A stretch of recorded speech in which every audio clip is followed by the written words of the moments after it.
Hi, good afternoon, everyone. Do you have class before this?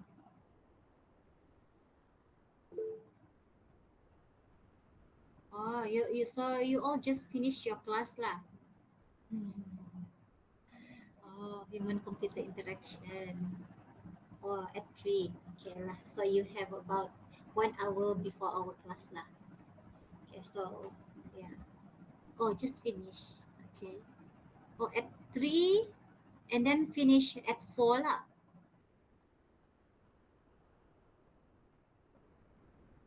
Oh, oh, okay. So yeah, that's why I remind again because I know some student may forget. Okay, because this is not the usual class, right? This replacement class. Okay, so we wait for the others to join first lah. Let me check. 6, 7, 8, 10, 11.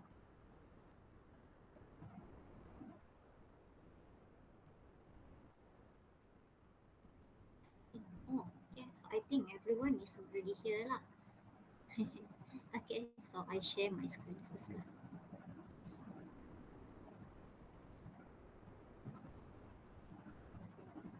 Okay, I share the screen. Got the meeting. You all can take your water first, drink first. I can give you about 5 minutes to make yourself prepare. Okay, so we start at 4 minutes lah. Okay, so for you all to yeah to take a deep breath first after your class.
Okay, so today we will start our chapter about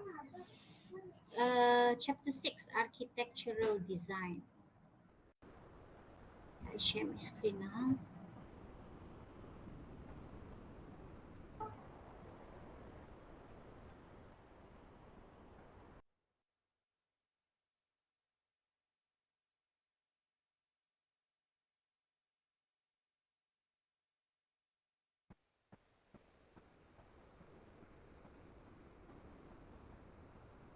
Okay, so this chapter also included in your test.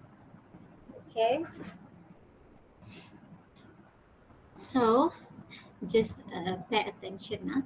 Okay, so we proceed to the architectural design. Okay, so previously we have learned about requirement engineering.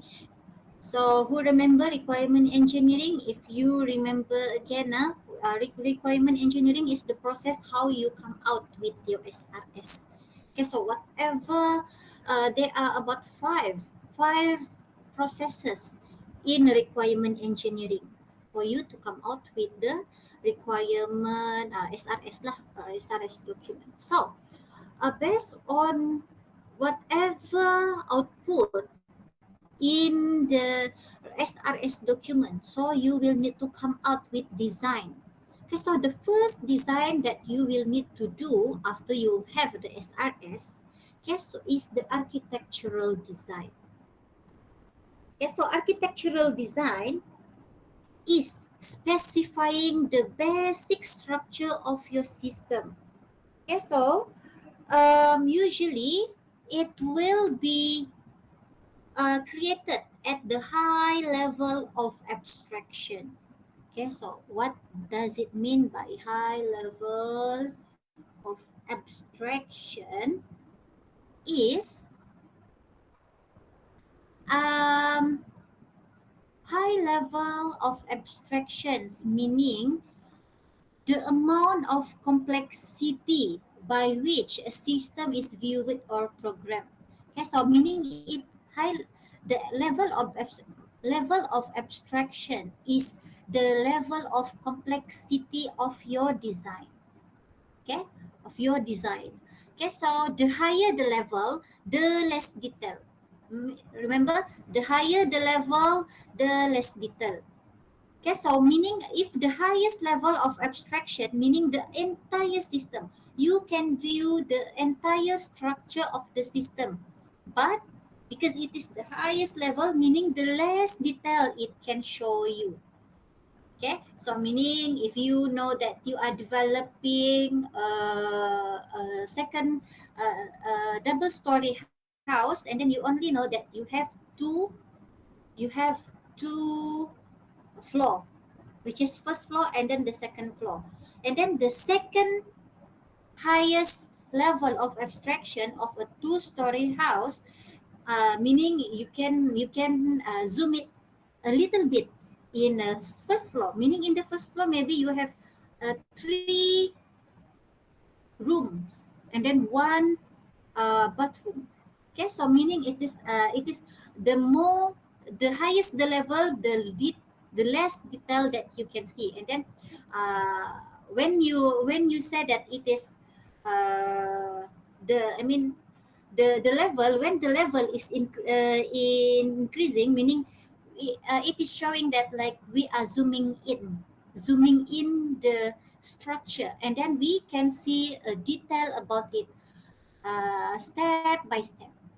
Okay, so usually architectural design is in the highest level of abstraction, meaning you cannot see the details, but you know what is the main component inside the system. Okay, so in this chapter, we will discuss why architectural design of software is very important. And then we will learn about three main activity in order to create the architectural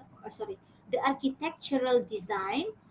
Okay, so the three main activity is the system organization, the modular decomposition, and the control modeling.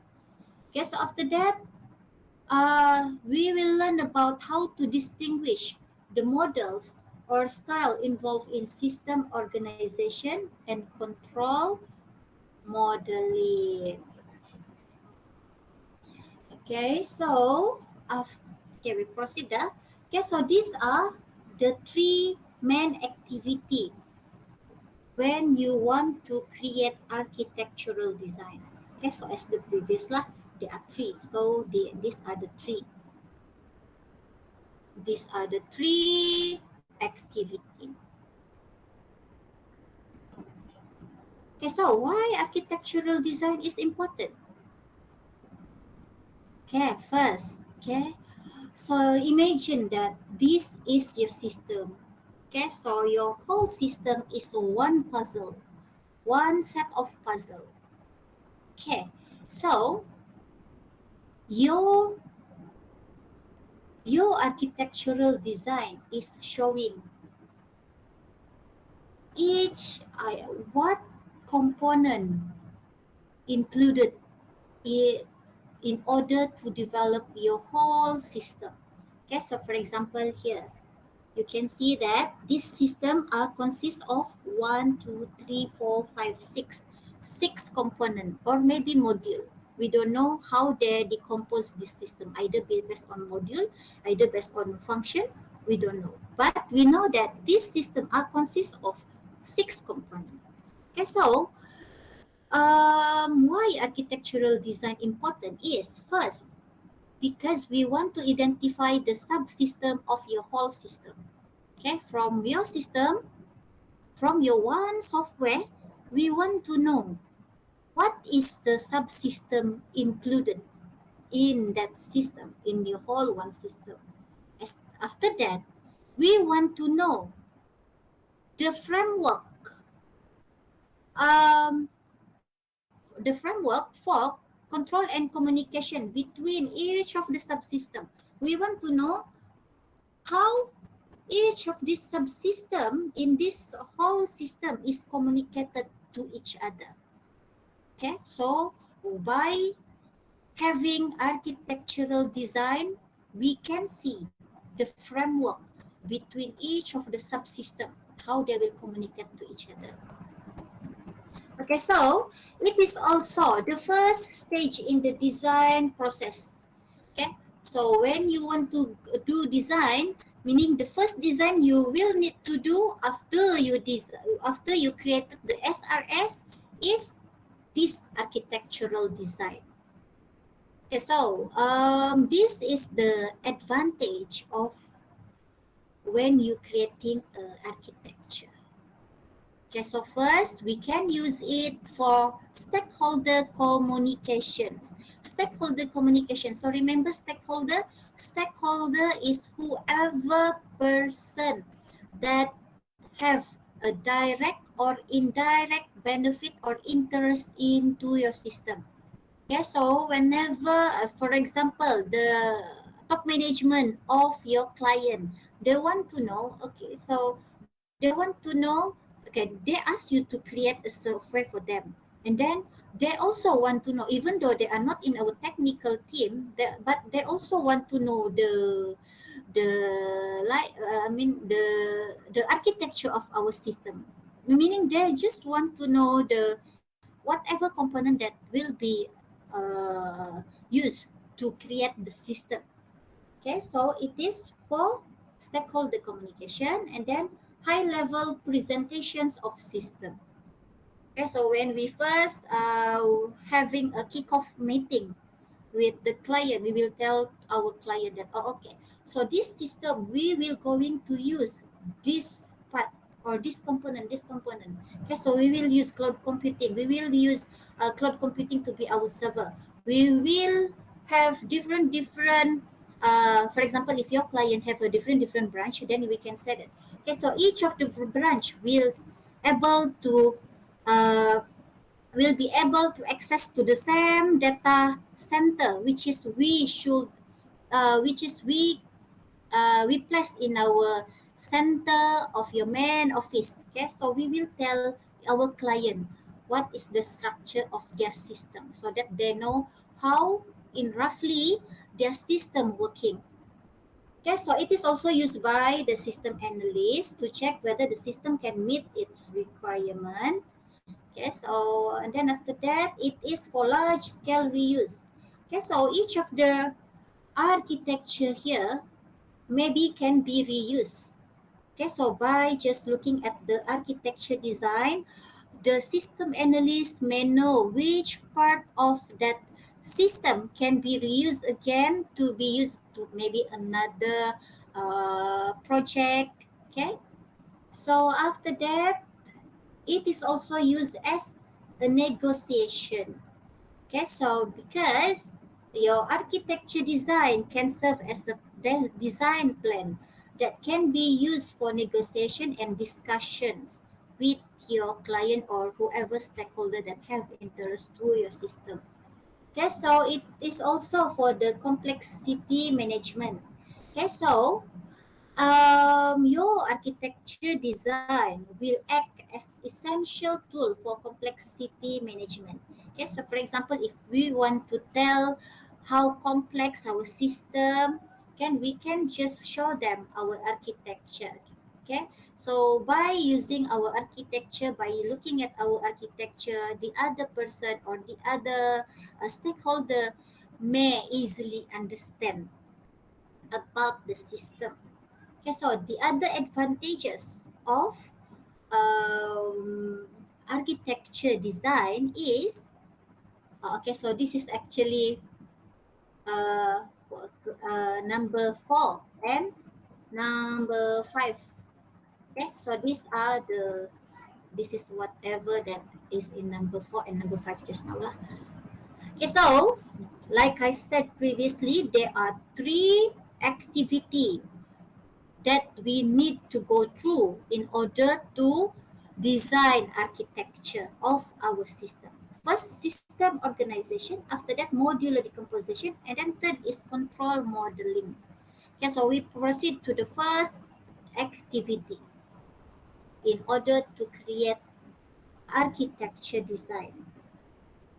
Okay, so as previously, um, this the system organizations, meaning the structure of your system. Okay, so before we, the first activity is we need to identify the structure or organization of our system that we want to develop. Okay, so by identifying what is the subsystem in your system. Okay, so it is usually will be represented in block diagram. Okay, so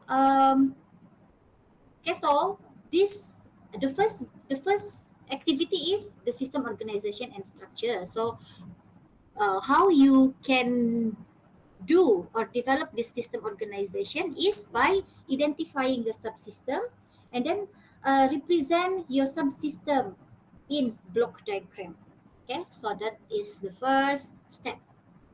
Okay, so for example, when you are um, creating a system organization for a robot system, you will identify the part that will need to be attached or the part that will need to be assembled in order to create your robot. Okay. Okay. So after that, okay. So this is the example of system organization of a system. Okay. So let's say we have one system called as a vision system. Okay, so in that system, we will have another subsystem which is object identification system. And then another subsystem inside that vision system is this arm controller and gripper controller. Okay, so this is another subsystem of the vision system. And then after that, it will have another subsystem, okay, which is packing selection system and packing system. Okay, so this is the structure of a vision system. So by looking at this system architecture, we know that what are the subsystem that need to be included in the vision system. Okay, so I hope you all understand lah. This is the example of architecture design of vision system. Even though we don't know what is the purpose of each of this subsystem, but we know that a vision system the uh, is the collection of different subsystem, and then it built one system which is vision system. Okay, so far so good with the system organization and structuring. Okay. Okay. Okay.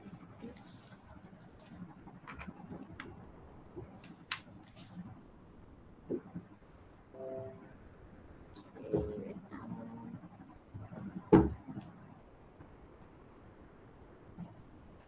Ah, yeah, it's so hot out here. Wait now. Okay, so we proceed. Okay, so this is another subsystem in the vision system lah. Okay, so after that, after we identify what is the subsystem inside your whole system, then we need to identify the independent software unit. I mean, how? Sorry. After we identify the subsystem, so the next process is we need to identify how each of the subsystem communicate to each other. Okay, so for example, we need to know, for example, if we have another, for example, here. Okay, so for example, here, for this subsystem to communicate with this subsystem, we may we need to identify how they will communicate here. Okay, so maybe we this subsystem to communicate with this is through internet. So maybe we will put internet here lah behind. I mean between these two subsystem. Okay, so that is the second process, which is we need to identify the communication between the subsystem. And then after that, we need to identify how each of the subsystem sharing their data. Okay, so all of that design, we need to think in advance before we creating before we do to the coding part. Okay, so during the design, you already need to identify how each of that function will communicate, and then how they will share the data, and then how the distribution of the data, or how is the distribution between the system, the hardware, maybe do you have maybe you have another multi-server, or maybe you have one server but different um, client. Okay, so that is it means by distribution. The distribution of the system. Okay, remember the difference between system and software. So system is including the hardware. If software, it is only that software itself. But system is including the hardware. So the hardware is including also your server lah. Server is one of the hardware, and then server and the internet server and all of the hardware that is included in your system should be also pictured in your architecture design. Okay, so and then um, we also need to identify how each of the hardware and the software to interface to each other. Not only your subsystem, how your subsystem to interface each other or communicate each other, but also how your hardware and your software may interface to each other. Okay, so maybe for your server to interface with your system, you will need a connection. Okay, so a connection, maybe you are using HTTP or FTP. Okay, so that protocol we call as interface. Okay, so how each of the hardware or software is communicate to each other by what medium we call as an interface. Okay, I want to highlight lah. In this chapter, these are the highlighted or I think the most important topic. Okay, so among all of the architecture design in the world, actually there are various of architecture design that is commonly used in the world. Okay, so because like because in the software field, we know that our software industry is very fast in evolutions. Okay, so but among all of the models or architecture design or system organization styles. Okay, so remember system organizations meaning including the hardware, the software, and the communication between the hardware and the software. Okay, so among all of that models that are available in the world, there are three common use model of system organization styles or architecture design. Okay, okay, so these are the three models that is famous. Okay, so there's actually a lot. There will be a MVC lah, model view controller lah. There will be um,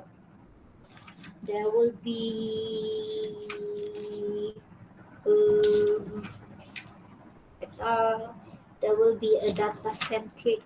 There's a, and then there will be a Jet2E reference architecture lah. There are various, but only these three lah yang we will focus in this lecture, because if we cover that all, it will not finish in only one semester.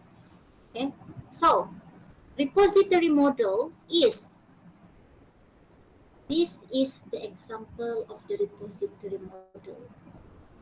Okay, so when you are okay, so this is the first commonly used system organization or architecture, yeah, system organization. Okay, so these are the first system organization that is usually used, which is repository model. Meaning, you will have one central database. Okay, one central database that is shared by all of the system. Okay, so when you will need to use this kind of model is when you need a system for large amount of data, and then when you need to share that large amount of data among all of your subsystem. Okay, so they are actually two way of how to share the data, either by using central DB or each of these subsystem will have its own central DB, but they will share the process of sharing the database. Okay, so they will use a medium to share the data from here to data to here, and then the data from here to the subsystem to here from here. Okay, so remember, when you will need to use the repository model is when you need to develop a system that will need to share large amount of data. Okay, so the example of the system architecture that using repository model is the cache tool set, meaning um, like your Visual Studio. Okay, so when you creating when you creating a program or a coding, you will use the Visual Studio, right? Okay, so in the Visual Studio, you will have design editor. You can have a code generator. You can have program editor. You can have a report generator, and then design analyzer and design translator. Okay, so all of that are coming from project repository. Okay, so that is okay. So the example of architecture that use repository model, remember CAS toolset. Okay, so the CAS software is the example of the CAS toolset, or CAS software is your Visual Studio, or whatever software that you need to develop any other software. For example, maybe you not only Visual Studio, you also use Android Studio. Android Studio is the software that is used to create mobile application development. Okay, so it is also used. They are usually use this CAS toolset. Okay, so like I said just now, there are two ways of the subsystem how they can exchange data. Okay, so like I said just now, either first all of the shared data is held in central database. They only use one central database, or each of the subsystem maintain its own database and interchange data by passing message. Okay, though each of the subsystem will have its own database, and they will interchange data by passing their data to each other. Okay, so when we need to use, okay, so this is also the repeating from the previous lah. When you need to create a software that needs to use a large amount of data, and then you need to share that large amount of data. Okay, so you can use repository model. So the advantage is we can share a large amount of data among all of the subsystem. And then the subsystem have no concern how data is produced.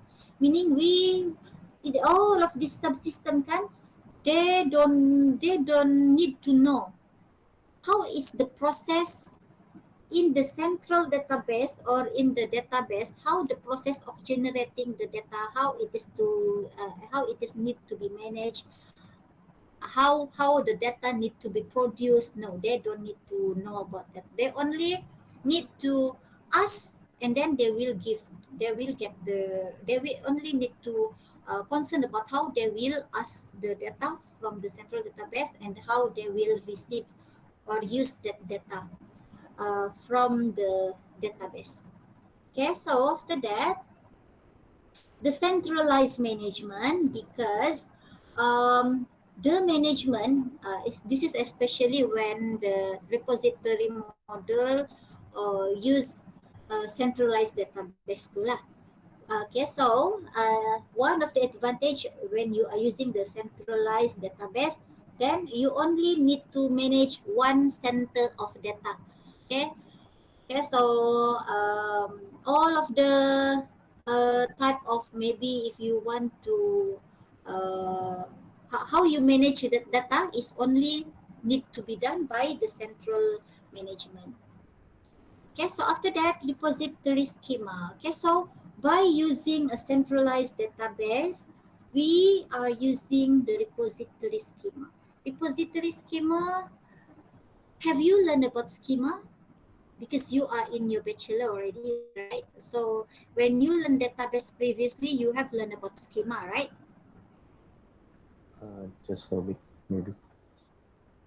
Just a little bit lah. Okay, so how about the others? You have learned about schema, right? When you are learning database, you will learn about the schema. The schema is from the database point of view lah. Actually, there are another definition of schema. But for a database point of view, a schema, okay, for example, if you are querying, you have one query. When you want to query data from database, you have one query. Okay, so for example, select all from student table, or table student. Okay, so after that, you can store that query and rename it. For example, maybe you said that you name the schema or the query as student information schema. Okay, so that schema you can save in your database, and then you can just call that schema name without even know about the query inside that schema. As long as you know the name of the schema, you don't need to, when you want to uh, uh, obtain the data from database, you only need to call the name of the schema. You don't need to create another query. Okay, so that is the schema. Okay, so when you have this centralized management, yeah, that is in the database point of view. Okay, so in your database actually you can store a lot of schema, and then that schema you can reuse again and again to whatever system, as long as you know the name of the schema, without you to remembering about remember the query, the detailed query of that schema. Okay, so remember, so when you have this repository model, you have a repository of schema, meaning a database of list of the schema. So you just need to call one of the schema based on your requirement without even creating a complicated schema again, query again and again. Okay, so that is one of the advantages of using repository model. Okay, so these are actually the explanation about the previous advantages. Okay, so it says that efficient way to share large amount of data, and then the subsystem doesn't need to know how the data is produced. Okay, because the subsystem only need to call the name of the schema without thinking about how to query the system, without thinking about how to create the query. Okay, so after that, centralized management, uh, I mean, all of the backup and then the security is the responsibility of the management for that centralized database. Okay, so the subsystem doesn't need to think or doesn't need to code any of the uh, any of the program or about how to backup the data, how to do the how to protect the centralized the database. Okay, so because it is all is the responsibility of that centralized management lah. Okay, so after that, sharing model is published as the repository schema. Okay, so like I said just now lah, all of that subsystem can share and use the schema as long as they know the name of the schema. Okay, so the disadvantage of the repository model is subsystem must compromise on the data model, meaning because you cannot create your own query, you only depending on your schema that is available. Okay, so you need to follow the data model. Okay, so for example, in your schema of student information, you call that, for example, create, select all from student table. Okay, so that is the query for the student schema, and then you want to actually get the maybe you want to have another query lah. Okay, so for example, maybe you want an information that only specific to certain faculty of student. Maybe you want a database or information about, for example, select all from student where faculty or program is equal to RSD2. Okay, so if you want that kind of customized query, then you cannot lah. So maybe the other way, maybe you need to find another schema that match with your query. Okay, so what is it means here? subsystem must compromise on a data model. Okay, so you need to receive whatever that is provided in the schema lah. Or maybe you need to find another schema, or maybe need to create new schema. Okay, but that one usually we will need to ask for the admin ka. Okay, so after that, data evaluation is difficult and expensive because we don't know the detailed structure of each of your schema. Then you when you need to evaluate the data, it is difficult lah. Okay, so no scope for specific management policy, and then difficult to distribute. Okay, so because when you want to distribute this system, you will need, especially, it is complicated to distribute this system because it is connected to each other. When you want to, uh, because when you want to distribute, you need to distribute all because it is connected to each other lah. Okay, so after that, okay, this is still the advantages. It is the duplicate of the previous lah. Okay, so it says there it is difficult to distribute efficiently, and then no scope for the specific management. It is the same lah with the previous. Okay, and then after that, we proceed to the second model of system organization, which is client model. If previously we learning about repository where we have one data or centralized data, or each of the subsystem has its own database. Okay, but in the client model, so here we proceed to the client model. Okay, so it will have distributed system model. Okay, so you will have maybe different server that containing different type of data. Okay, so in the client server model, you may have different type of system, distributed system model. Distributed meaning distributed. Okay, we will see the example later.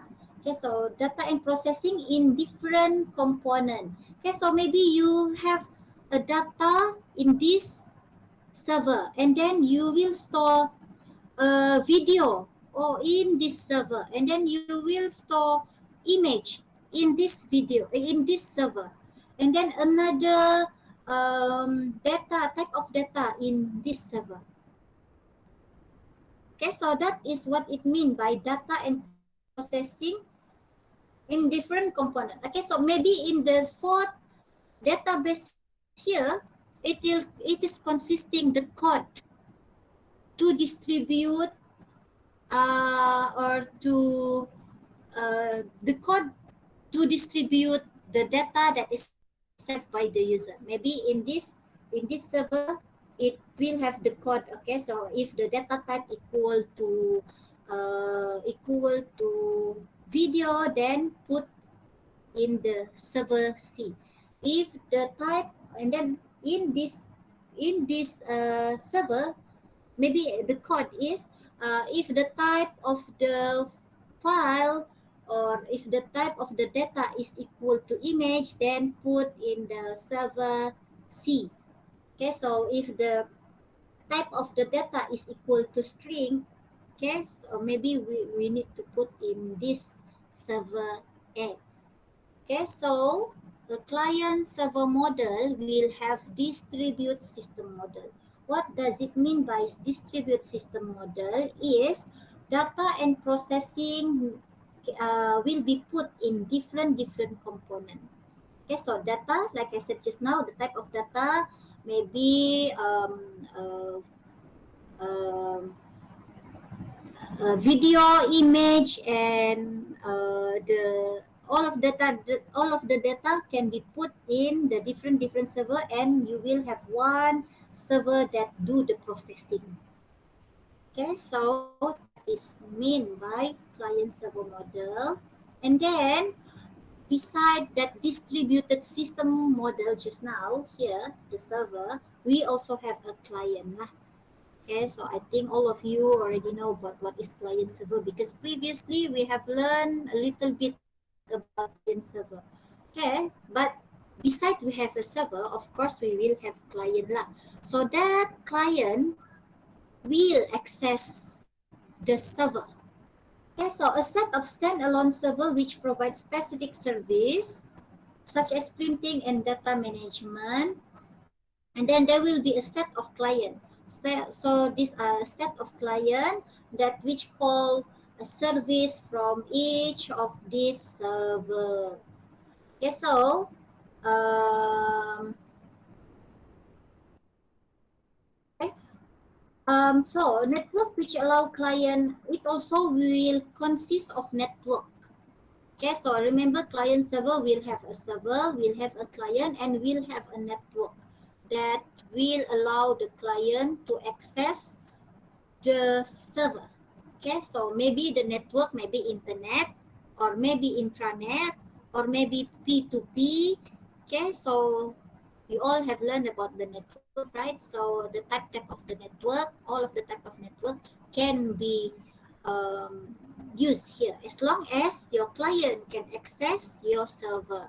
So it doesn't matter what type of network here lah. Okay, so like I said just now, the network may be internet, or maybe intranet, or maybe P2P, or maybe F2P. Okay, so it is depending on your requirement of your system in the future. Okay, so this is the example of architecture that use client server. Okay, so it is the architecture of film and picture library system. Okay, so let's say you have a system that store a film and picture. Okay, so you will have a wide bandwidth network, because to access a video, it will need a wide bandwidth network. Okay, so that's why you need to wide bandwidth that network here. Okay, so like I said just now, maybe each of your server will have its own responsibility. Okay, so for example, in your first server, it only store the catalog. Catalog meaning it is like a database. I mean, it store the catalog lah. You know that maybe if you want to store uh, I mean, it is listing all of the video and images that is stored in all of the server here. Okay, so maybe another server will only store film clip files, and then another server only store about the picture, that yeah, about picture digitized photograph, and then after that another server is listing out the HTTP server. Okay, so it is depending on the requirement of your future software. Okay, so maybe if you have any other type of data, then you will have another server here. Okay, so there are no limitation of how many server that you can have. Okay, so like I said previously, so maybe you can have another server that only done the processing. Okay, so maybe in the future you may have one centralized server here that all of these clients need to connect first. After that, that centralized server need to pass each of the or need to query from its click. Okay, the server click. Okay, so maybe the first centralized server will ask when the client 2 asks for video clip, then the centralized server here will ask from the video server. And then when your client 1 asks for picture server a picture, then the centralized server here will ask the picture server. Okay, so the architecture here is not really only fixed to this architecture. Okay, so you may have more than one, and then you may have less server than whatever is shown here, and then you may have like one server, and then it can what give or ask another server to give him informations. Like I said just now lah, maybe you have one server here, and then that one server will communicate with each of its colleague server. Okay, so when you do the client server model, it doesn't mean it only have this architecture. So it can have, like I said just now lah. Okay, so the advantage of using the client server. So the advantage of using this client server model is the distribution of data is straightforward. Okay, so you like I said just now that maybe if you have uh, video, then you can just directly get from this server. And then if you want to pick to query about picture, then you can directly go to the server here. Okay, so that is it means by distribution of data is straightforward. Okay, so after that, it is effective network system. Okay, so it is effective lah when you using the client server model. And then after that, you also can have a cheaper hardware. Um, I am not sure how it is cheaper, but maybe, but it says here that it is cheaper hardware lah. Maybe the hardware that you use here is not, it's not very expensive lah. Okay, so easy to add or upgrade server. Okay, so because each of these individual server is only responsible to hold a certain type of data, then it is easy for you to upgrade. Okay, so yeah, so it is easy for you to upgrade because you only need to think about one type of data. Okay, so if in one database you will need to in one database it stored a lot of type of data, then when you do the upgrade later, you will need to think about a lot of constraint. Okay, so after that, we will proceed to the disadvantage. Okay, so the disadvantage of this client server is different data model will make the data sharing is inefficient because um, because different data model, meaning because each of the server here storing different type of data, then um, when you share the data, when there is the data sharing between this client, it the process of sharing of that data is a little bit slow. Okay, so that is why it is inefficient. Okay, so redundant management. Okay, so each of these server will need to have its own management system. Management system meaning it needs to do its own backup. It needs to do its own security. It needs to protect its own server. Okay, so it so this is what it means by redundant management.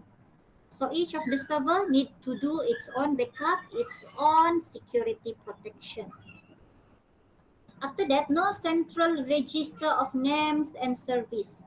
Okay, so it makes the querying of the data is a little bit slow because when the client asking for some information, they will need to check one by one lah, because there are no central register of name and services. Okay, um, so after that we proceed to the layered model. Okay, so far so good about the two system organization or structure, about the repository model and the client server. So far so good. Okay, so Noel said good. So when the other student is silent, then I assume it is good lah. Okay, so it is 5 p.m. already, and then too much information for you to get for this 1 hour. Then we need to take five lah. We meet again at 5 Meet again at 5 p.m.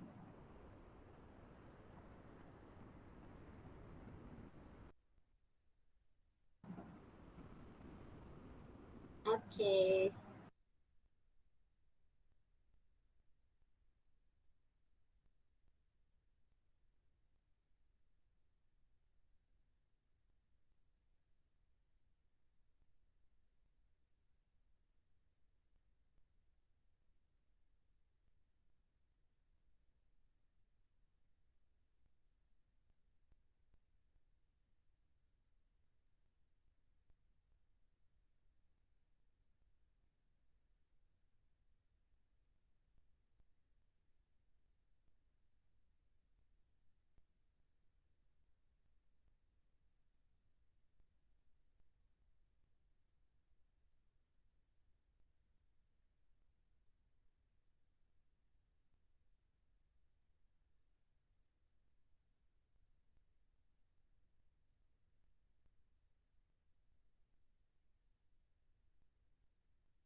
Okay, so remember, in order to um, create architecture design, the first stage is we need to do the system organizations.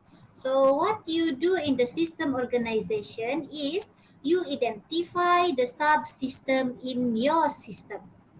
Okay, so that is what happened in the system organization phase, the first phase of creating architecture design. So maybe so the example of system organization that you can choose is there are three. That what we have learned so far is there are three. The first is repository model, second is the client server, and then the third is layered model. Okay, so the process of system organization is from the system you identify the subsystem. And then we have learned three type of system organization that is commonly used. Okay, so I'm repeating myself again and again. Okay, so after that, after the process of system organization is the process of identifying the subsystem. Okay, remember, after that, we proceed to the modular decomposition. Sorry, we haven't, I thought we already covered the layered model, but no, right? Okay, so the third commonly used system organization is layered model. Okay, so the layered model is also a model or a system organization example or model that also known as abstract machine model. Okay, so different with the previous two model, this model is designed to interface each of the subsystem. Okay, so imagine that you have this whole system.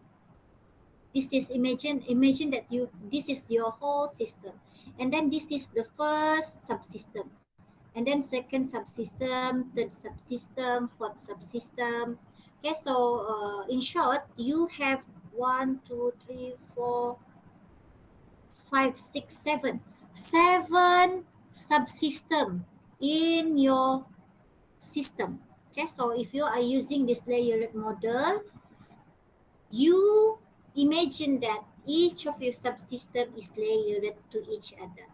And then this model is used to model the interfacing of subsystem, meaning how each of these subsystem will interface to the subsystem inside that system. Okay, so remember that previously we the two model is including the hardware, right? How the software is interfacing with the server lah. Okay, so if you remember, there are two repository and client server. Both of that including how to model including the system, meaning the hardware. But in the layered model, this model is used to model interfacing of subsystem. How each of your subsystem interface to each other. Okay, so uh, each of these layers is indicating or representing a service that is should be in the system. Okay, so this layered model support incremental development. Okay, so when you have another layers here or another subsystem, you can add it later. So that it is what it means by support incremental development. Okay, so you can add another subsystem later when it is needed. Because why? Why you can add another subsystem later?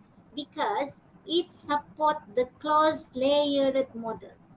Okay, so what does it mean by closed layered model is when one system or when one subsystem or layer is changed, only the adjacent layer is affected. Sorry.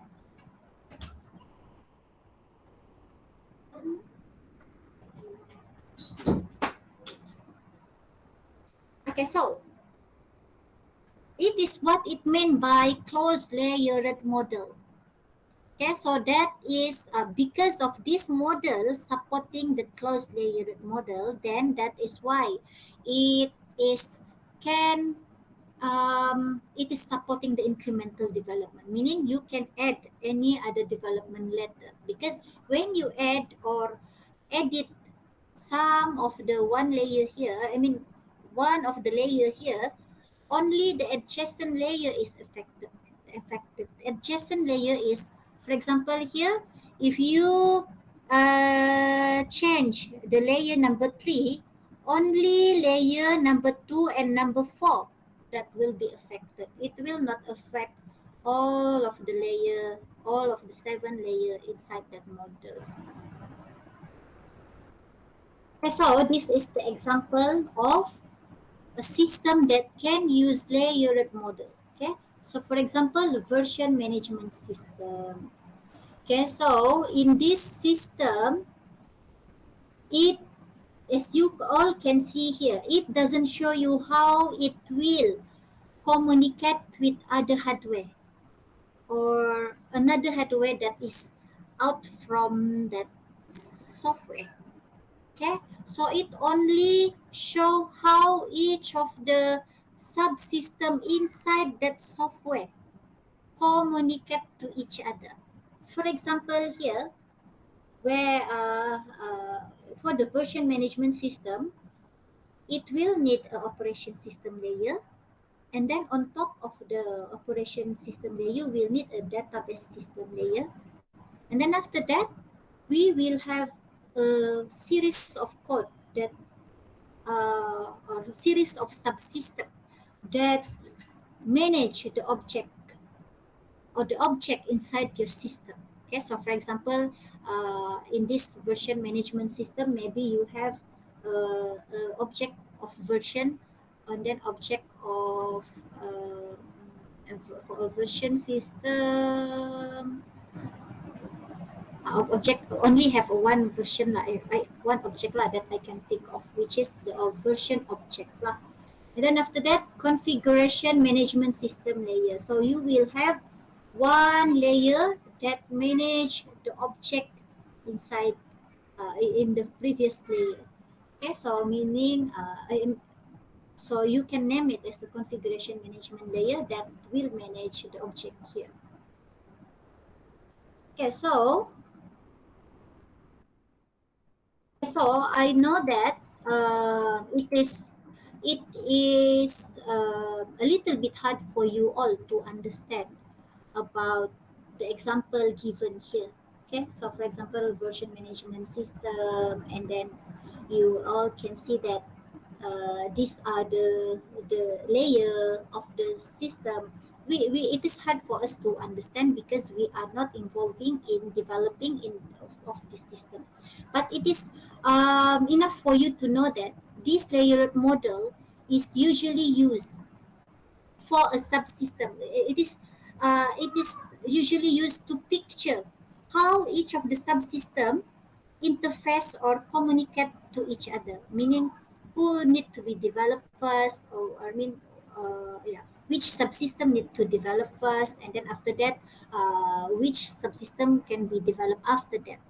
Okay, so this layered model is uh, usually used when you didn't need to tell your client how this whole system interact with another hardware in that system.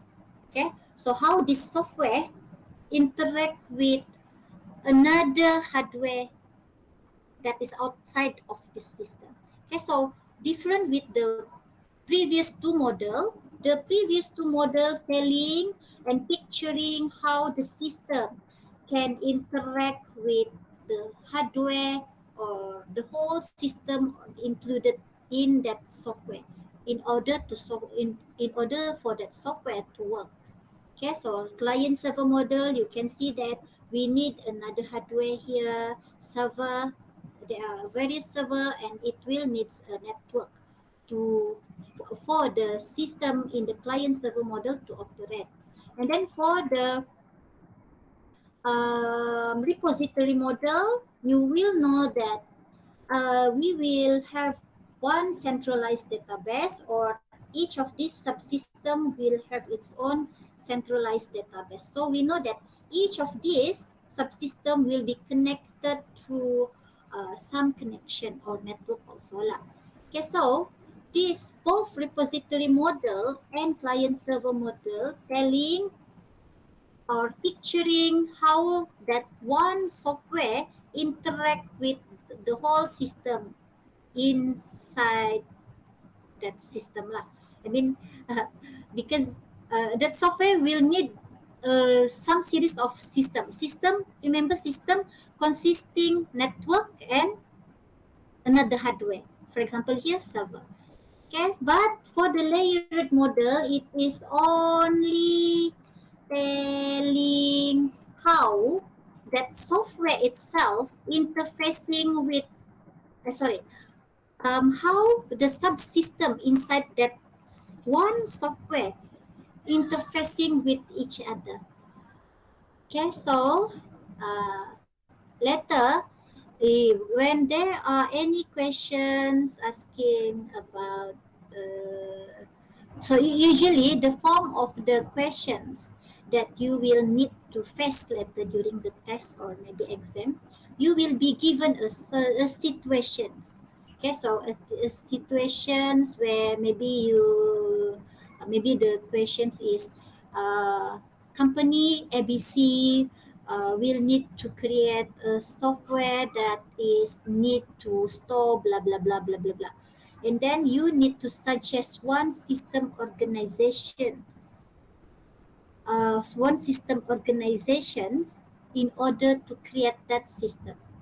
Okay, so in order to answer that questions, you will need to know the advantage and disadvantage, these three client model, these three system organization lah, these three commonly used client model. So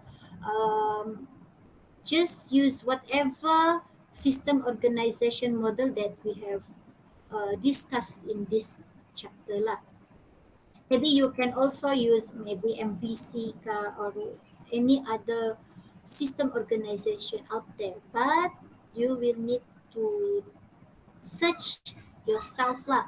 What is the advantage and disadvantage of that model, and then you need to tell why you choose that model in order to create system organization for your system. Okay, so before we proceed to the second step of generating the architecture design, which is the modular decompositions, um, I want to use the Jamboard lah, so all of you can be clear about the architecture design, the process of creating architecture design. Okay, so you all can see here, right? Okay, so sticky note. Okay, so first in chapter 4, we have learned requirement engineering. Okay, so after that, yes, after we have learned the requirement engineering, sorry, it is in chapter 5, right? Requirement engineering is chapter 5. Chapter 5. And then now we are proceeding to the chapter 6, which is architecture design. Okay,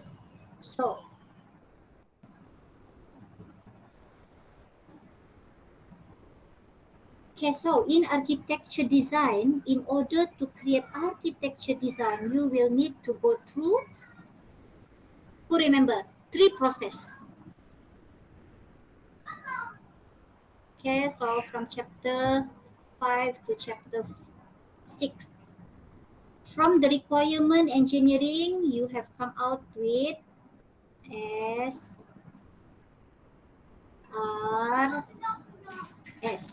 Okay, so from this SRS, you can come out with architecture design. But in order to create architecture design, you need to go through three process. Okay, so first, just now, if you remember, there are three main process. Okay, so I will ask somebody, Jeremiah. So what is the first process you need to go through in order to design the architecture? You can write it here in our Jamboard. Farah is ready to write, but I want to ask Jeremiah. Okay, I will ask Jeremiah three person. Jeremiah, Nathan, and Elvin. Okay. Okay, Jeremiah, Nathan, Elvin, to tell me the three process in designing the architecture. So we have learned about three architecture. Sorry. Okay, so please tell me first lah. Whatever the three activity you need to go through in order to design the architecture. Okay, Jeremiah, Nathan, and Elvin just now. Okay, yes, test.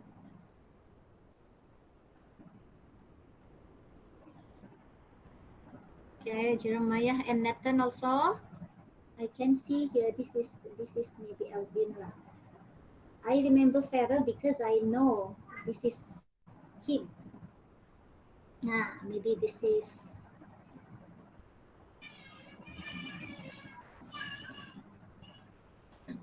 I only recognize Farah lah because Farah punya face is here.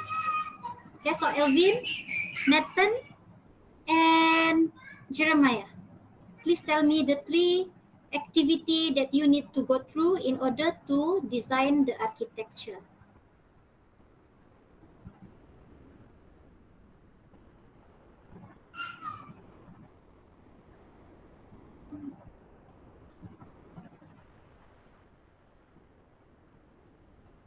Jeremiah, Nathan, and Elvin. Okay, yes. Yeah. Who answer this? Only step one. Okay. The second is first already system organization. The second is this student here, Z. Si Nathan kan ni? Nathan, please only answer the second activity because the first one is already system organization.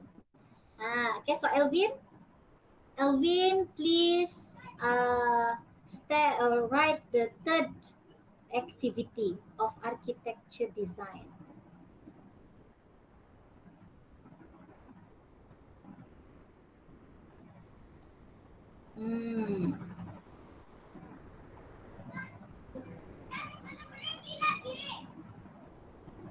Control modeling. Yes. Okay, correct. Thank you. The third activity to Alvin, not the second. Yes. Okay. So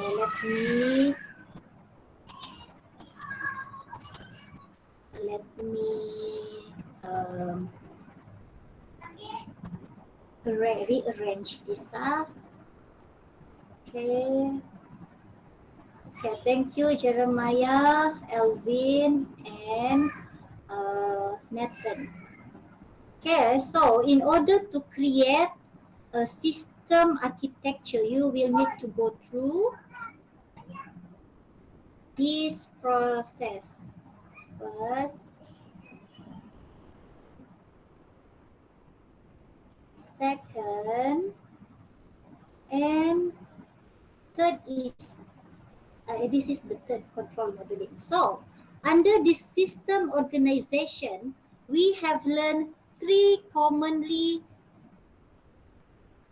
used system organization or the system model or structure, or people will call it as a model of system organizations. So what are the three model that we have learned previously under this system organizations? I will ask first Farrell lah.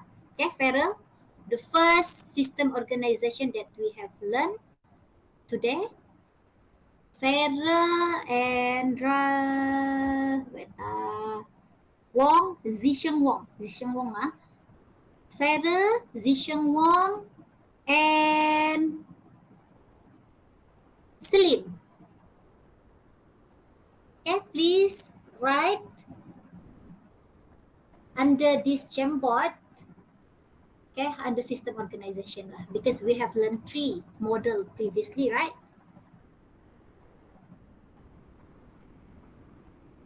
Okay, so Farrell, Zisheng Wong, and Ivan.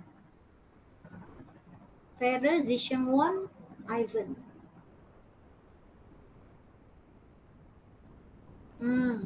You can write using a sticky note also lah. Sticky note is easier. Okay, so Zisheng Wong and Ivan, please tell me another two models that we have learned today.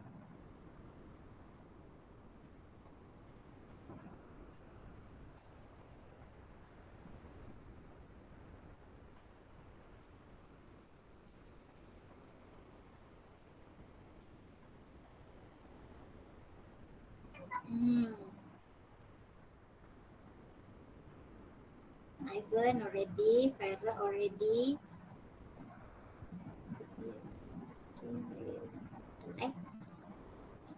There are two layered model already.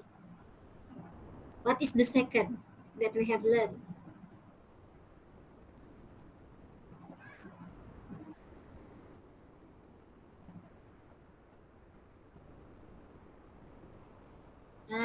Yes, client server. Okay, so I guess the green one is Zisheng Wong kali. Okay, yes. Okay, so correct. So I hope you all can remember this mind map.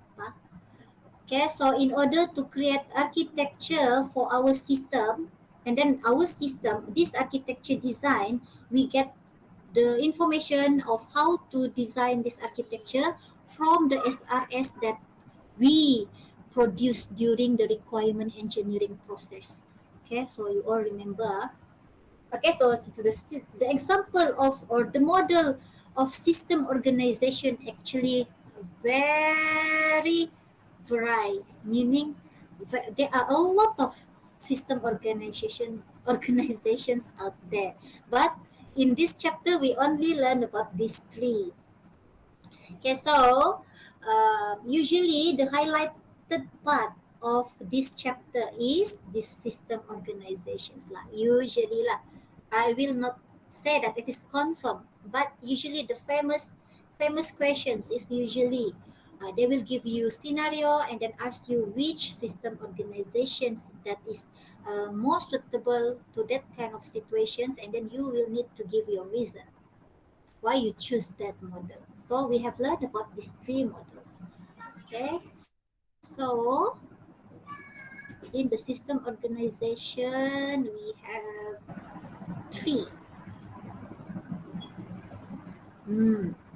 Okay, so after we have know what is the system organizations that we choose for our system. Okay, so let's say we we um we decided to choose repository model in this process in the system organizations. Okay, so after in this activity you will need to choose one model that is suitable to your system. After that you will go through the process of modular decompositions, meaning modular decomposition of the model that you choose. Okay, so let's say you have choose repository model, then you need to do modular decomposition for this model. Okay, so what is the modular decompositions? Hmm. Okay, so we proceed to the modular decompositions. Okay, remember the output for the first activity just now, which is the system organization, is the model that you choose. Okay, so after you have that model, you need to do the modular decomposition to that model that you already choose. Okay, so the modular decomposition is the activity or the process of decompose the subsystem into modules. Okay, so remember the process of system organization is how you decompose your system into subsystem. But for the modular decomposition, your individual subsystem will need to decompose to its individual module. Okay, so meaning we make it, we zoom in, we zoom in the process inside the subsystem. Okay, so remember modular decomposition, you zoom in the subsystem and then you will see the modules inside that subsystem. Okay, so the component of that subsystem, usually we people will call it as a modules. Okay, so there are two strategy of how you can decompose your subsystem into modules.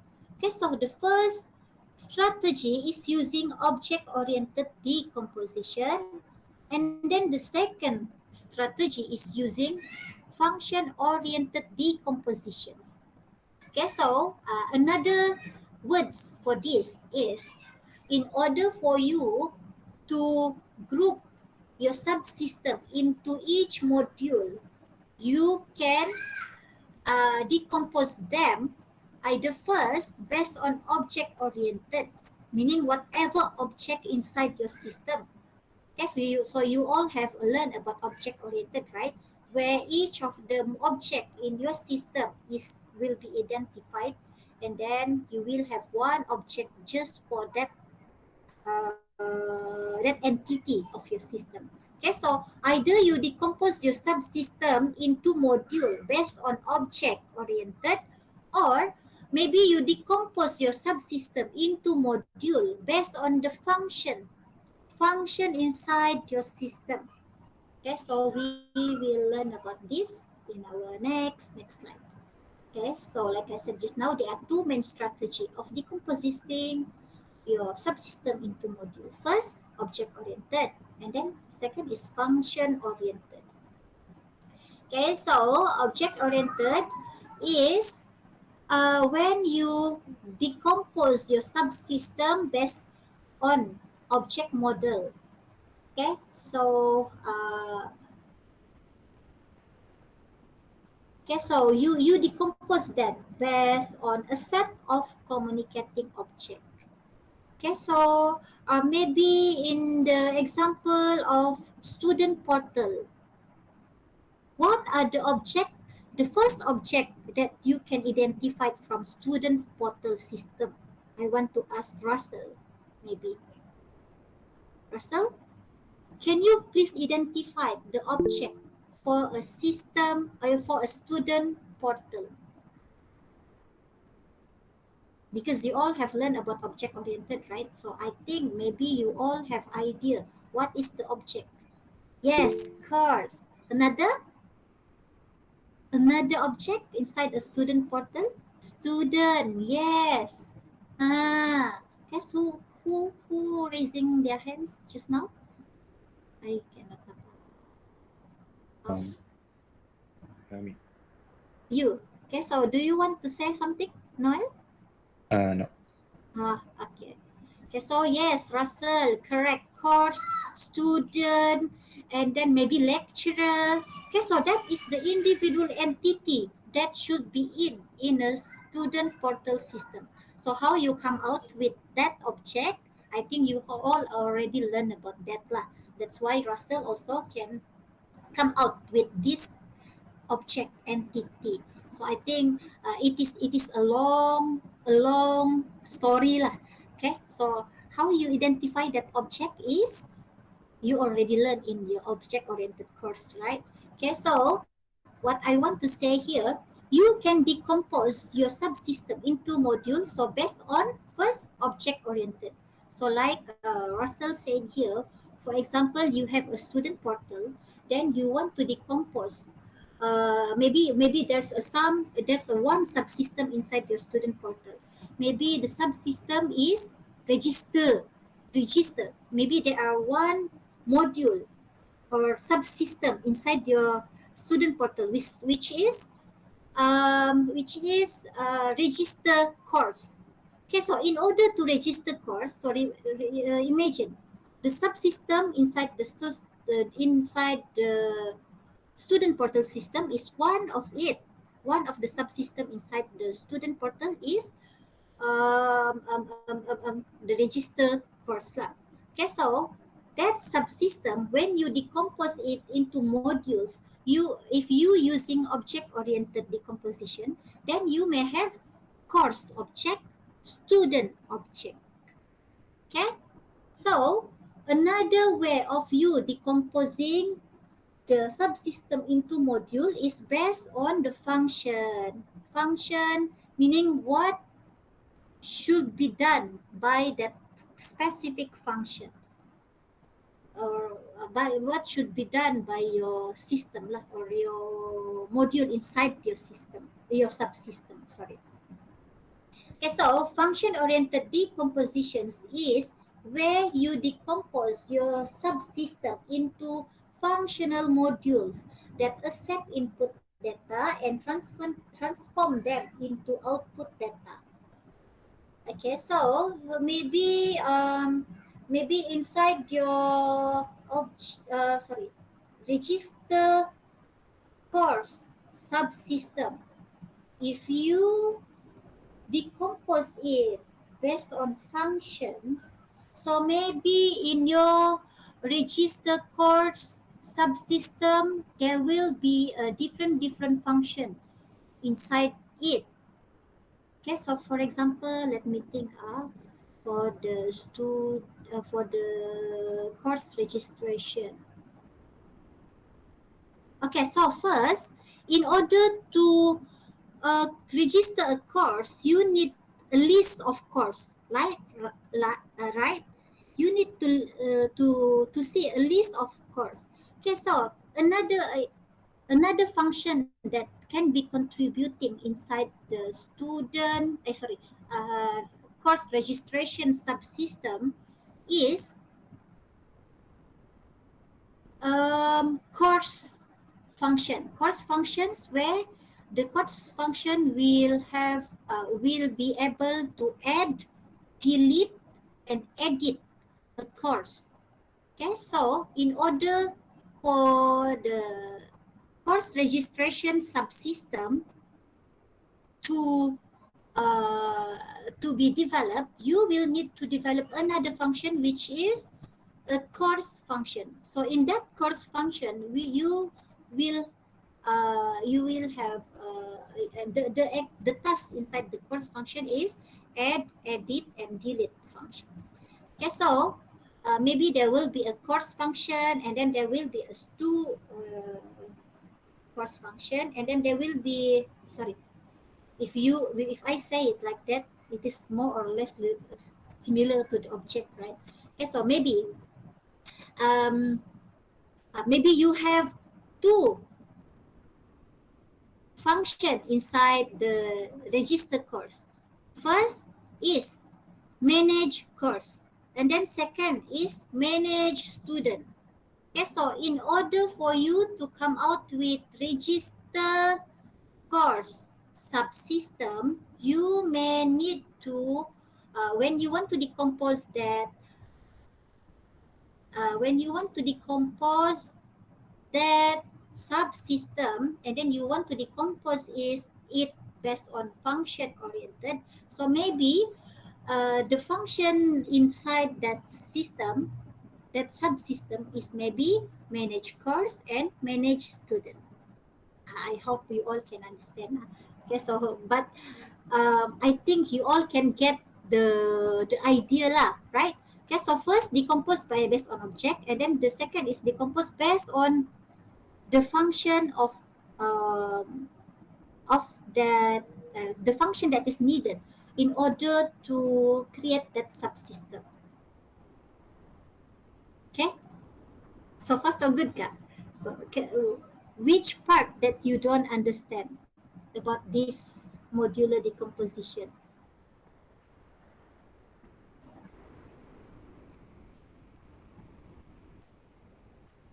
Noel, Russell, Celine, got the idea already. So far, okay, more or less.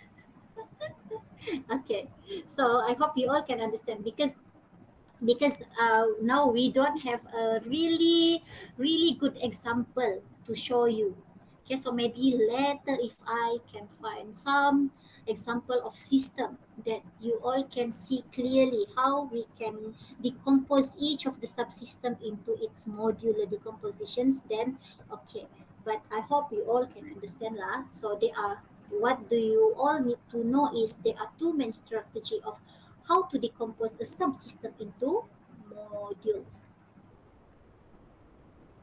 Okay, so these are the example, the correct example of how you can decompose your subsystem using object-oriented decomposition. So the example here, if previously I give a student portal, right? Okay, so now it used the invoice processing system. So in the invoice processing system, you may have these object: client, payment, invoice, and receipt. Okay, so how we can come out with this, you already learned in your object-oriented subject. Okay, so if you want to decompose your subsystem based on function-oriented decomposition, so this is also you still using the same system, which is invoice processing system, is by the individual functions. So maybe you will decompose your subsystem into read issue invoice, identify payment. Okay, so this identify payment alone will have a series of code to identify that payment. Okay, so to read issued invoice, you have one function to read the issued invoice. Okay, so after that, you have one function just to operate or to do the issue receipt. And then similar with this find payment due, issue payment reminder lah. Okay, so this is a good example lah. It is troublesome for me to give the example previously for the student portal, right? Okay, so yes, who the one that raised the hand previously?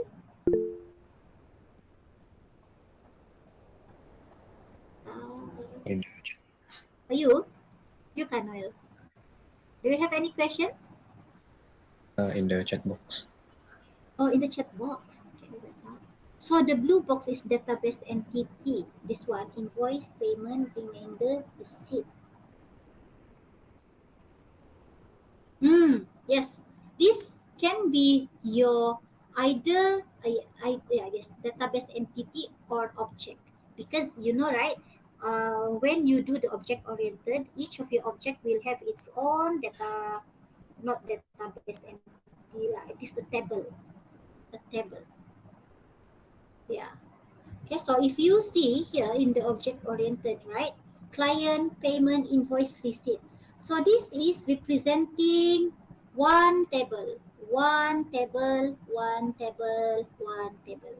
It is not the whole database. Database is this database. All of these, all of these tables is we call is in one database.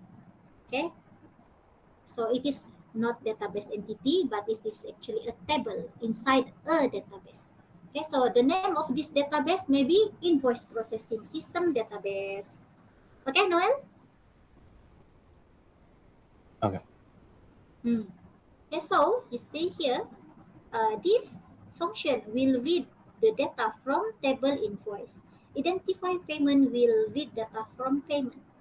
Okay, so this function will read from this table. This function will read from this table. Okay, so these are the the important thing that we have learned so far. Okay, so we go back to our Jamboard. Wait, where is the Jamboard?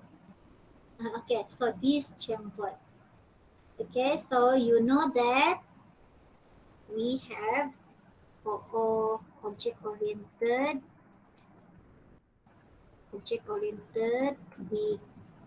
decomposition,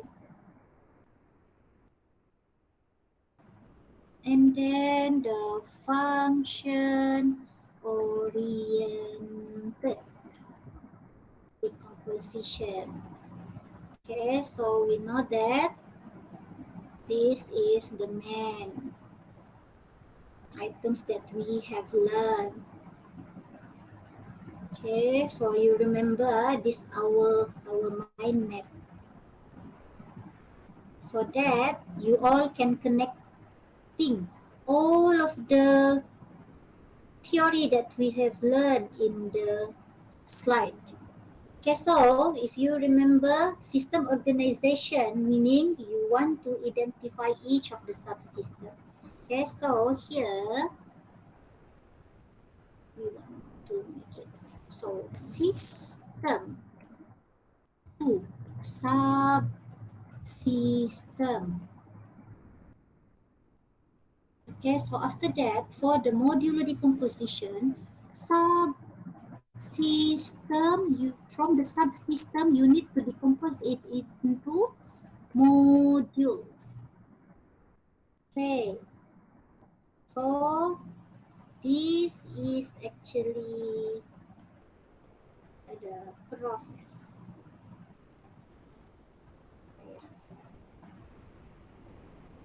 Okay, so system organization meaning system to subsystem. You decompose like it is like not decompose or also decompose also lah, right? Okay, so for the modular decomposition, from each of your subsystem, you find out the modules. Okay, so here. Okay, system organization meaning system, you decompose or you identify each of the subsystem inside that system, inside that whole system. And then after that, for the modular decomposition from the each of the individual subsystem from here, you decompose it or you zoom it in each of the subsystem, you zoom it in, and then you can see the module inside that subsystem. Okay, so after that, we proceed to the control modeling. Okay, so we proceed to the control modeling. Okay, so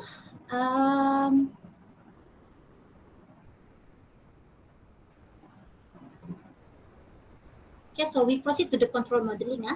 So in this control modeling, we will learn two types of control, which is centralized and event-based control. So I hope we can finish that within 10 minutes. If no, then don't worry because we can continue it next week. And then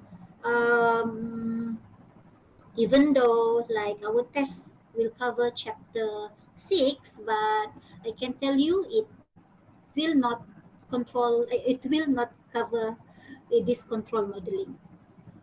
Okay, so but we I will try to finish it during this 10 minutes lah. Okay, so control modeling. So um control,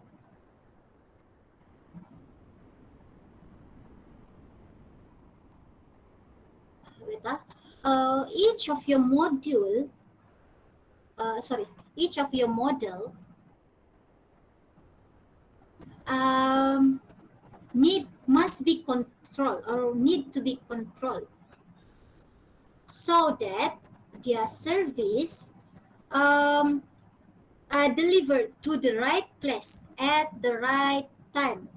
Okay, so that each of the subsystem or your system or your module need to be controlled so that their service are delivered at the right place and the right time.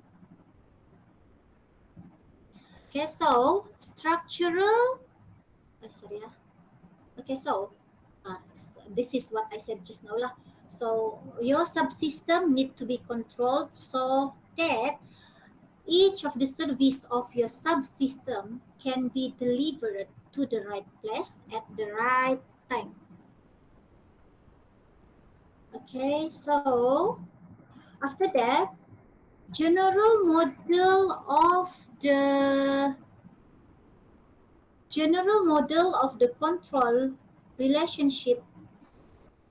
The control modeling is actually the general model of the control relationship between the subsystem. Ish. So this concerned with how to control the flow between the subsystem. Okay, so the control modeling is concerning with how to control the flow between the subsystem.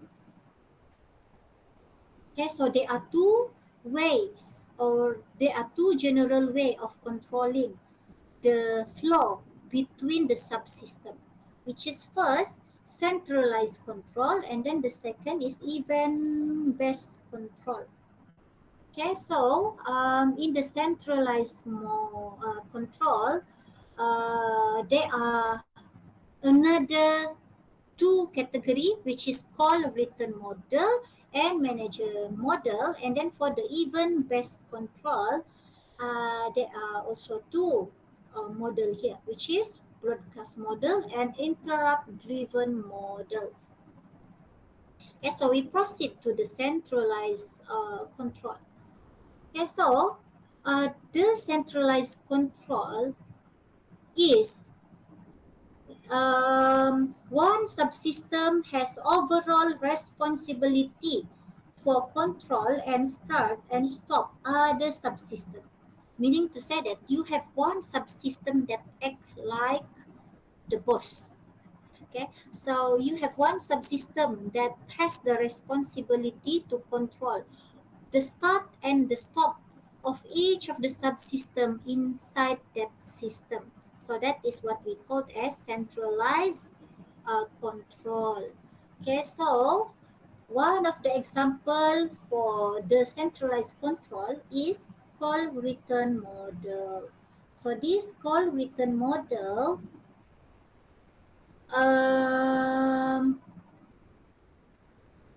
so this call written model is you can see that it is a top-down subroutine model and then sequential system.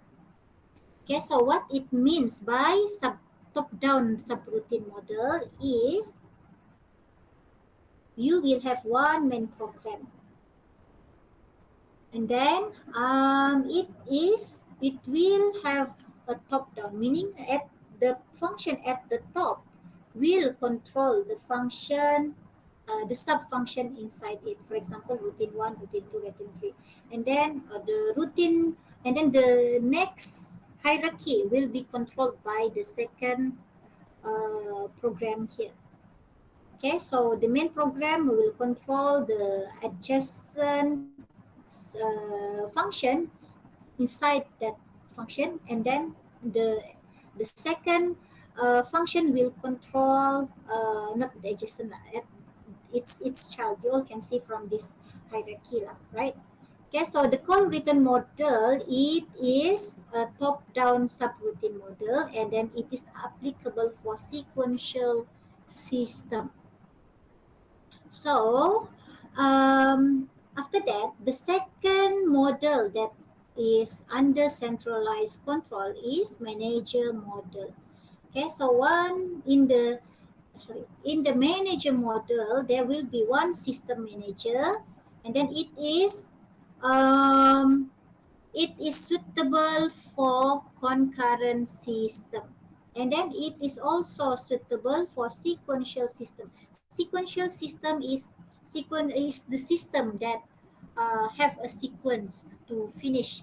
Okay, so for example, after one process A finish, and then the next process should be process B, and then after that process C. Okay, so for this manager model, it is suitable for the concurrent system and sequential system. Okay, so the concurrent system is the system that can run its functions in one time. Okay, concurrent system is maybe each of its subsystem can run at one time. Okay, so the sequential is one process need to be finished first, after that baru the second subsystem need to finish. But for the concurrent system, each of the subsystem inside that system can run concurrently.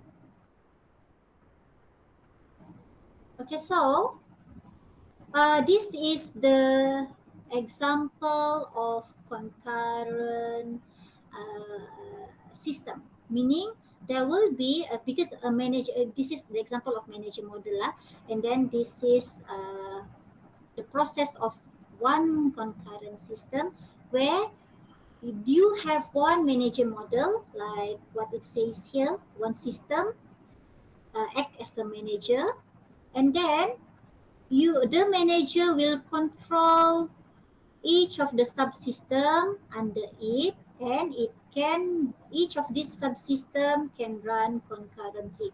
Okay, so it doesn't matter who first, but it doesn't matter which subsystem need to run first, because each of these system can run independently without waiting for other subsystem to finish first.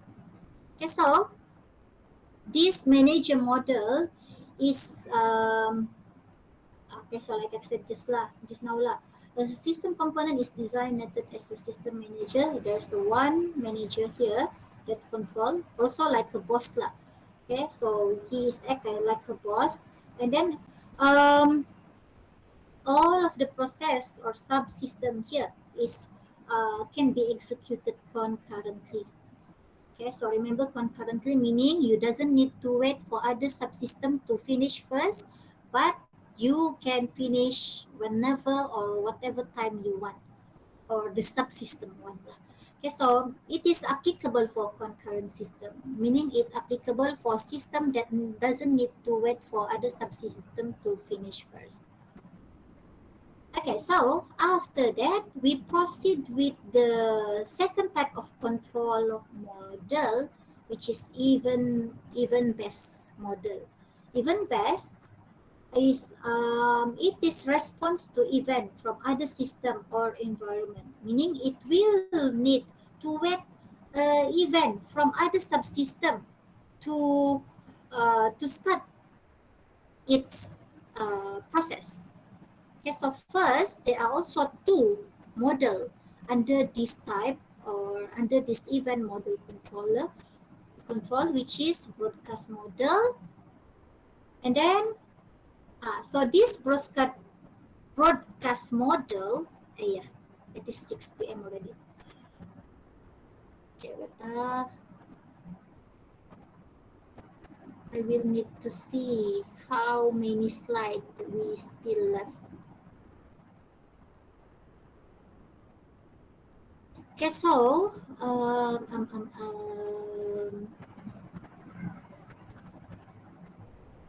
can we proceed, guys and girls, or you all can? I mean, we can continue. If you all don't agree, then we can continue on our next lecture time lah. So can we proceed or not? Because I know that it is already 6 p.m., right? And then you have class the whole day.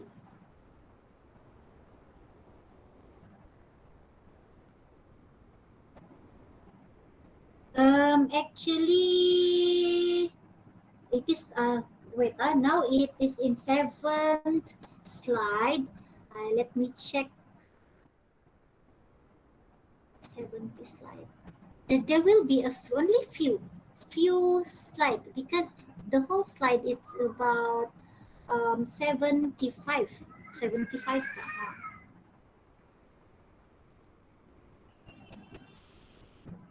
yeah, can Kak all. Okay, so we proceed alang-alang. Yes, alang-alang. Okay, so we go through this roughly lah.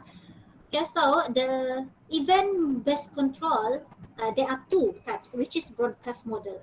In this model, the event will be broadcasted concurrently to all of the subsystem. And then whoever first can handle, whoever subsystem that can handle that broadcast first, then will respond. Okay, so this model is okay, so this is the example of the broadcast model. Okay, so there will be um, the broadcast will be broadcasted concurrently to all of the subsystem, and then whoever subsystem here that is ready to accept any event, then you can, and then that subsystem can handle that event first.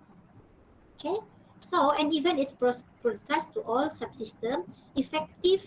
Then this model is effective in integrating subsystem distributed across different computer on the network. Okay, so this is usually effective when each of these subsystem distributed across different computer, meaning the same subsystem actually is the same system is in the subsystem 1, subsystem 2, subsystem 3, but maybe this one is handled the different client, this one is handled different client, and then this one is handled different client. So when the event is broadcast, broadcasted, then whoever subsystem here that is ready, that it is not handling any event currently, then it can accept that event and then do that event. Okay, so after that, the second model under the event-based control is the interrupt-driven model. So in this model, there will be an interrupt handler. Okay, so this is suitable for real-time system. Okay, so real-time system is a system um, that can respond in real-time situations. Okay, so for example of the real-time system. Okay, so let's say you have once last time we have developed a real-time system where we have developed a street light management system, and then all of the street light we can show it in one map. Okay, so we can show it in one map. Okay, so each of the street light will be indicated by an icon in that map. Okay, so if the street light have a defect, then the icon on the map will be red. If the street light don't have any defect, then the icon will be in green. Green. I mean the color of that icon, it will be green. Okay, so whenever there are new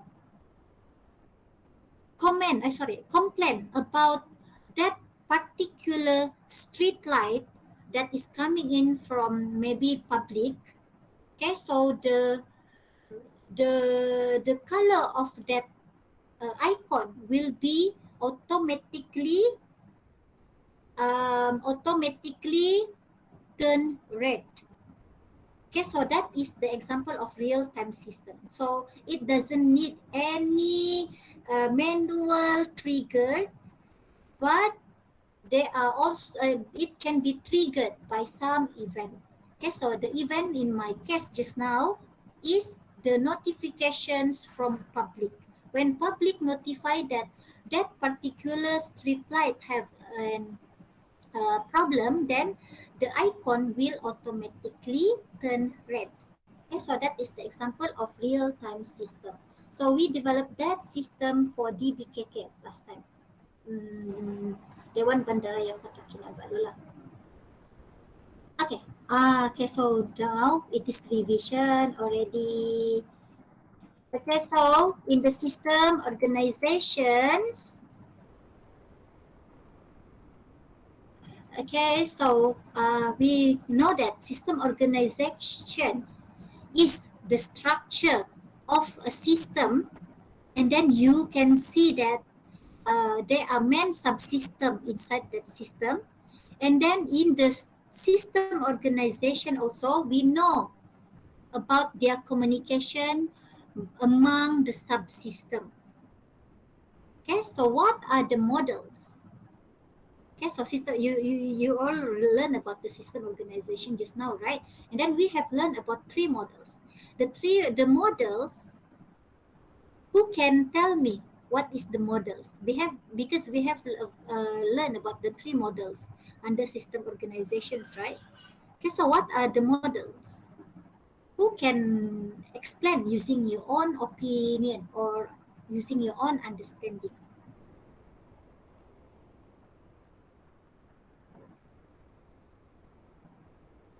Okay, so we all know kan, system organization is the structure of a system with its subsystem, and then we also know the communication between the subsystems. Okay, so that is the system organizations. And then we have learned three model under it. So what is, based on your understanding, what is the model? Because we have learned these three models, right? So what is the model? Who can uh, give your understanding?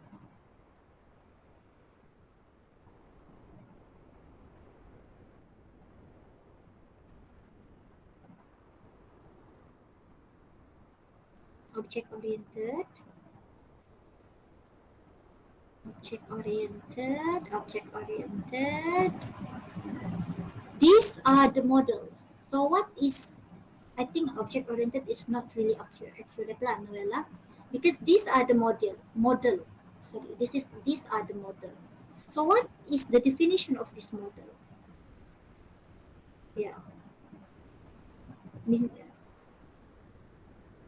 So it says here, system organization is a structure of your system. And then the structure of your system where it consisting a subsystem inside your system. And then we also can know the communication between the subsystems, okay, by looking at the system organizations. And then we have learned, under the system organization, we have learned three models. Okay, so the models are these three. So what is your understanding about this model?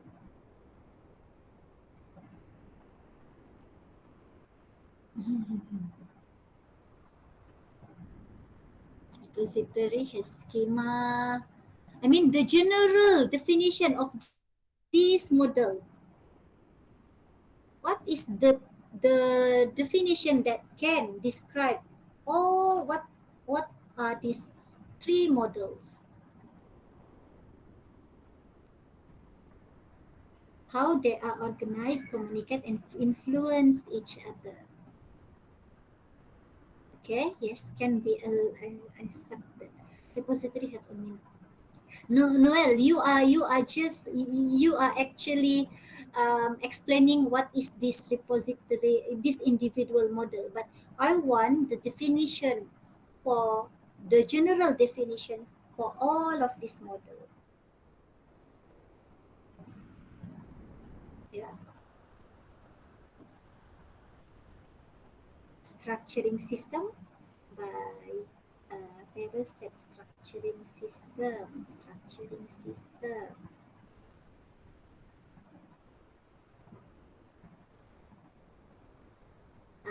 Okay lah. I think Alvin answer and Farah answer maybe ada kena sikit.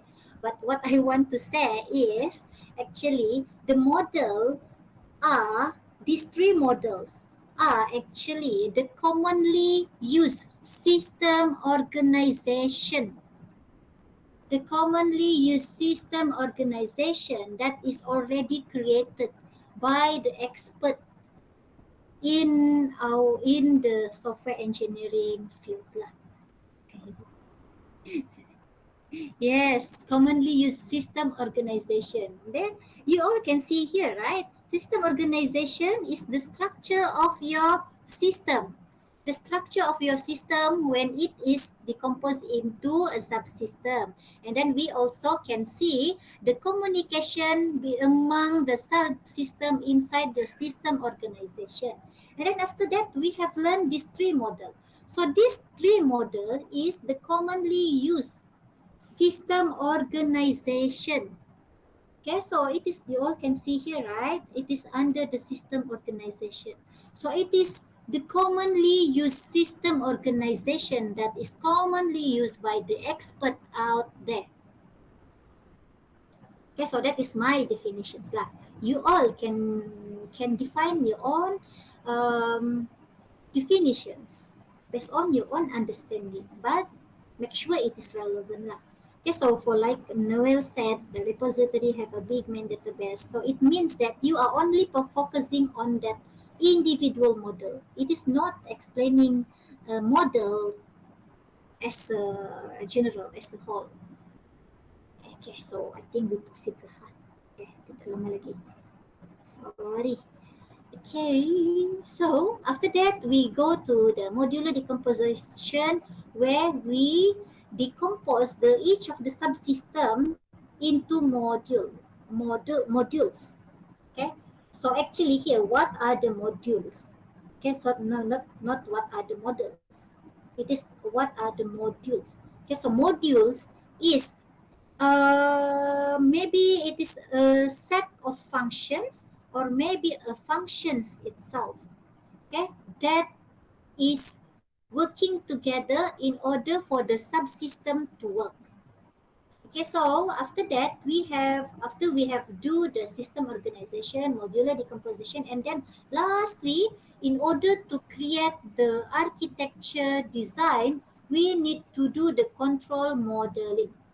So, in order to do control modeling, okay, so sorry, you why the control modeling is needed? Because we want to establish or we want to control the relationship between the subsystem. Okay, so after that, okay, so you all can see again. These are the main important thing that we have learned in our in this chapter. Okay, so guys, if you don't understand, then you all can ask later during the Thursday. Okay, okay, Thursday we will have our tutorial. Okay, so I think I already uploaded the tutorial 6 lah. If not, then I will upload after this. Thursday is night, right, Kelvin? Thursday night, right? We have tests. Yes. Do you forget, Kelvin? Yeah, not morning. I yes. You don't aware. I think I have told you previously because somebody of your friends cannot attend the morning because he has second vaccine, if I'm not mistaken. Second vaccination at night. Wait, I check in our Google Classroom.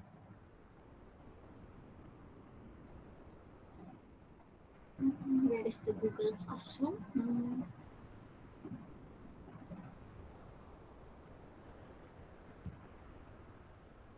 Wait, Google Classroom. In the Google Classroom.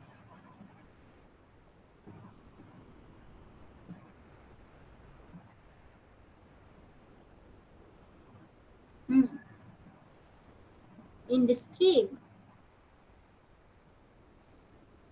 2 p.m.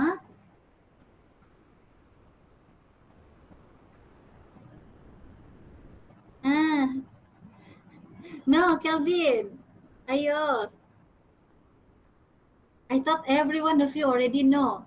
Because I think I have I we have discussed that.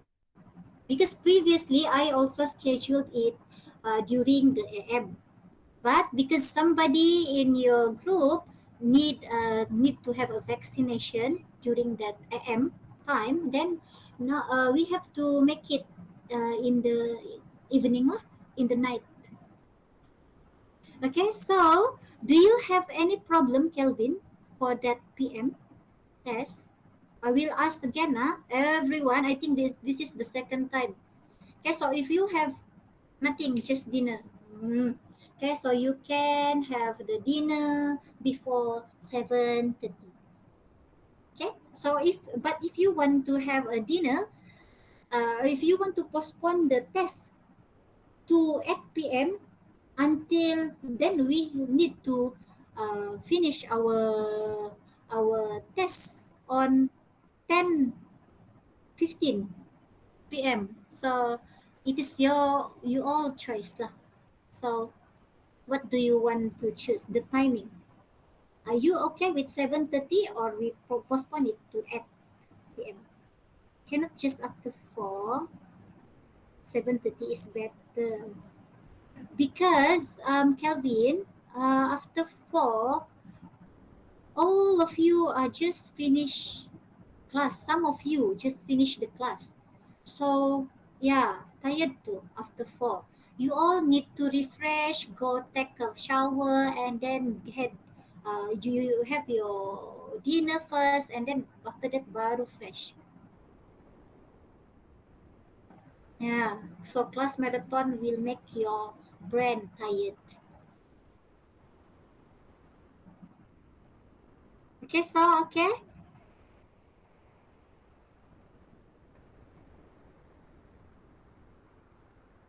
okay, Calvin. Okay, so let me see who is okay by raising your hand because we cannot do our part. Don't put down your hand first, huh?